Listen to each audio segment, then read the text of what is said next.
수고하셨습니다. 다음은 신동우 의원님 질의해 주시기 바랍니다. 여기 김경환 국토연구원장 조금 발언대로 나와주시겠습니까?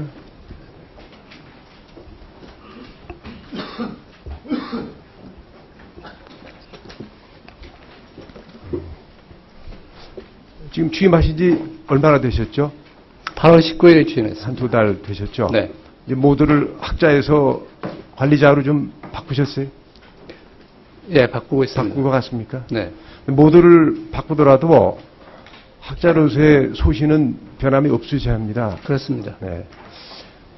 최근에 그 세계지식 포럼에서 토론을 하셨는데 도시의 승리, 부동산 정책은 없다 이렇게 하버드대 교수하고 하셨던데 내용이 뭐였습니까? 지금 말씀하신 포럼의 발제자는 하버드대학의 글레이저라는 교수고요. 그 사람의 주장은 도시가 인간이 만들어낸 가장 위대한 발명품 중에 하나다. 그리고 도시가 여러 가지 문제점을 갖고 있는 것 같이 보이지만 사실은 창조적인 활동과 나라의 부는 도시에서 나온다. 그래서 도시에서 생기는 문제도 해결해야 되지만 도시가 제 기능을 할 수 있도록 북돋아줘야 된다. 뭐 이런 취지입니다. 네. 제목이 아주 매력적이었어요. 쭉 궁금해서 물었습니다. 네. 자, 이제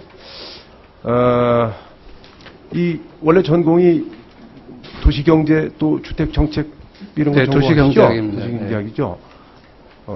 이 부동산 정책을 저도 도시행정을 오래 해본 사람으로서는 이 주택정책, 부동산 정책은 도시별로 또는 도시를 둘러싼 주변 뭐 이렇게 영향권별로 이렇게 세워야 한다고 저는 믿고 있는데 어떻게 생각하세요? 네, 동감입니다. 그러면은 현재 우리 인구 추세라든가 또 주택 보급률이라든가 또 서울이라는 도시의 이렇게 발전 추세라든가 이런 걸 감안해 볼 때 네. 지금 이 순간에 서울시를 비롯한 수도권의 주택 정책, 부동산 정책은 어떤 방향으로 가야 한다는 소신을 갖고 계십니까?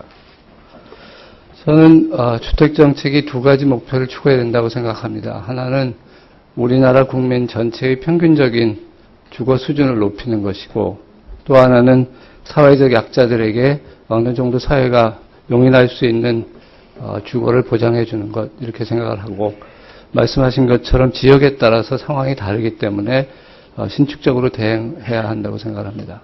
일반론이시고 네. 이제 서울이라는 딱 테마를 놓고 보시면은 서울에서는 지금 이제 전체 지표로 볼 때 그 가구 수보다 약간 주택 수가 많아지고 있는데 그러나 노후 주택을 감안하게 되면 말씀드린 대로 우리가 소득이 지금은 경제가 정체되고 있지만 앞으로 소득이 성장한다고 할 때는 양질에 대한 주거 수요는 계속 있을 것이고 다만 어떤 유형의 어떤 크기의 집이 국민들의 수요가 있을지를 예측을 해서 대응을 하려고 하고 또 국토연구원에서도 과거보다 훨씬 세분화된 단위로 수요를 분석하고 정부의 택지 공급 계획에도 그런 것을 반영하도록 노력하고 있습니다. 저는 지금 주춤한 서울시의 재건축 재개발 정책을 꾸준히 추진해야 된다는 생각을 갖고 있는데 이 점에 대해서는 어떻게 생각하세요? 지금 말씀하신 대로 이제 서울에 새로 집을 지을 땅은 거의 없기 때문에 기존 주거지를 재건축이나 재개발을 통해서 활용을 하는데 이제 과거에 일방적인 철거 방식이 갖고 있는 여러 문제가 있기 때문에 이제 도시 재생의 측면에서 이제 그 보전과 재개발을 적절히 조합시켜야 된다고 생각합니다. 지금 아까 KDI 원장님도 얘기를 하셨습니다. 우리 경제를 발목을 잡고 있는 것 중에 하나, 성장률을 낮추고 있는 요인 중에 하나가 지금 주택 경기의 침체입니다. 지금 정부에서 여러 가지 정책이 일단 국회로 넘어와서 우리가 논의 중에 있는데 이 취득세를 낮추고 또 양도세 중과를 폐지하는 이런 문제가 주택시장 정상화에 도움이 되리라고 보십니까? 예, 도움이 된다고 생각하고 저는 그것이 꼭 경기 대응책이라기보다 우리가 장기적으로 주택시장을 정상적으로 끌고 가고 임대주택이 원활하게 공급되기 위해서 필요하다고 생각합니다. 네, 수고하셨습니다. 기대가 큽니다. 열심히 해주시기 바랍니다. 예, 그렇게 하겠습니다. 우리 사무총장님 다시 한번 잠깐 나와주십시오. 이사장님한테 물어야 되는데 얼마 안 되셨기 때문에 이번에만 그 넘어갑니다. 네. 네. 지난번에 우리 사업 종류에 따라 발생한 출연금 불용액 문제 말이죠. 기억나시죠? 우리 예, 결산 때 한번 예. 나랑 논의한 것 같은데. 이거를 과거 걸 쭉 찾아보니까 200건이 넘어요. 그리고 액수도 한 86억 원이 되고. 그런데 이제 그동안 해보니까 이 문제에 대한 지침이 없다 보니까 결산잉여금 처분 기준만 있어요. 그래서 아마 이제 익년도 남겨서 이사회 승인을 받아서 이렇게 유사 사업에 쓰도록. 부산을 친환경도시로 만들겠습니다. 근데 지금 문제가 된 게 KDI 거죠.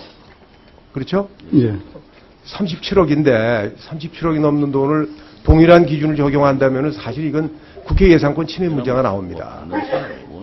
적은 돈이면 모르는데. 그래서 차제에 말이죠. 이 문제에 대한 지침을 하나 만드는 게 어떤가 싶은데 어떻습니까? 사업 종료에 따른 적극적으로 성원해 주신다면 출연금 불용액 처리 방안 어떻게 생각하세요? 예, 저희들이 여러 가지 그 지적 사항들이 많아서 지금 제도 개선 TF를 운영을 하고 있습니다. 그래서 10월까지 안을 지금 만드는 걸로 이렇게 목표로 운영을 하고 있습니다. 안을 만드실 계획을 갖고 예, 있습니까? 마련 중에 있습니다. 네, 알겠습니다. 들어가십시오. 수고하셨습니다. 이사님. 예, 수고하셨습니다.